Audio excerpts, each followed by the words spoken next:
இன்று தொடர்கிறது. பிரபாகரனுடன் தான் இருக்கும் புகைப்படம் ஒட்டப்பட்டதாக கூறப்படுவது குறித்து நாம் தமிழர் ஒருங்கிணைப்பாளர் சீமான் ஆதாரம் கேட்டிருந்த நிலையில் இது குறித்து இயக்குனர் சங்ககிரி ராஜ்குமார் பதிலளித்துள்ளார்.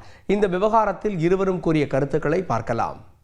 தலைவர் பிரபாகரன் அவர்கள் சில இயக்குநர்களோட சில ஆளுமைகளோட இருக்கிற புகைப்படங்களும் அண்ணன் சீமானுடைய புகைப்படம் தனியா இருந்த புகைப்படத்தையும் கொடுத்து எனக்கு இதை எடிட் பண்ணி கொடுக்கணும்னு சொல்லி கேட்டார்.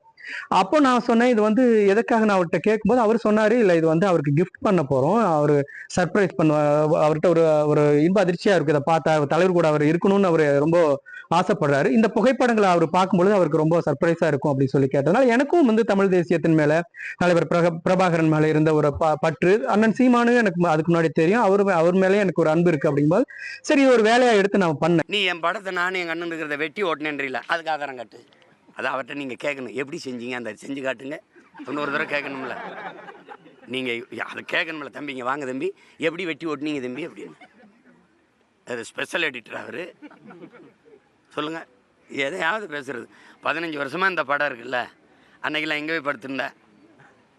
இந்த படம் நான் தாங்க எடுத்து கொடுத்தவர், பொய் சொல்கிறாருன்னு சொல்ல வேண்டியதானே. சரி, வீர மகன் நேருக்கு நேரம் அண்ணன் நான் தானே இதை ஓட்டி கொடுத்தேன்னு வருது, சொல்லு பார்ப்போம். அதுக்கு என்ன ஆதாரம் இருக்குன்னு காட்ட சொல்லுங்க. இவன் 15 வருஷமா எங்க படுத்திருந்தான் அப்படின்லாம் கேட்டிருக்காரு. அதுவே ஒரு ஆதாரம் தான் எடுத்து காட்டுறோம். அப்புறம் அதுக்கு ஒரு ஆதாரத்தை எங்கிருந்து கொண்டாந்து காட்டணும்னு எதிர்பார்க்கிறாருன்னு எனக்கு தெரியல.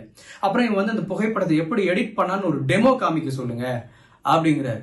அதுதான் உலகம் முழுக்க இருந்து இணையத்தில் இப்படிதான் ஒரு புகைப்படம் ஒட்டப்படுதுன்னு டெமோ காட்டிக்கிட்டு தான் இருக்காங்க. அதுக்கு தனியா நான் வேற ஒரு வாட்டி காமிக்கணும்னு எதிர்பார்க்கிறேன்.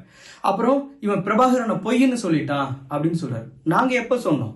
தலைவர் பிரபாகரன் தான் உலகத்திலே உண்மையான தலைவர்ங்கிறதா எங்களுடைய நிலைப்பாடும் கூட. இந்த விஷயத்துல ஏன் இவ்வளவு குழப்பம்னு தெரியல. தொடர்ந்து இந்த மாதிரியான உண்மைக்கு மாறான செய்திகளை சொல்லாம ஏன் அண்ணங்கிறதுனால திரும்பவும் அவர்கிட்ட ரொம்ப அன்போட வேண்டுகோள் கேட்டுக்கிறேன். அண்ணா, நாம சமூக நீதி சார்ந்து நின்னா மட்டும்தான் வடமாநிலங்கள் மாதிரி ஆகாம இந்த நம்ம தமிழ்நாடு காப்பாற்றப்படுங்கிறத திரும்பவும் உங்ககிட்ட நான் வேண்டுகோளா வச்சுக்கிறேங்கண்ணா. செய்திகளை உடனுக்குடன் தெரிந்து கொள்ள உடனே சப்ஸ்கிரைப் பண்ணுங்க.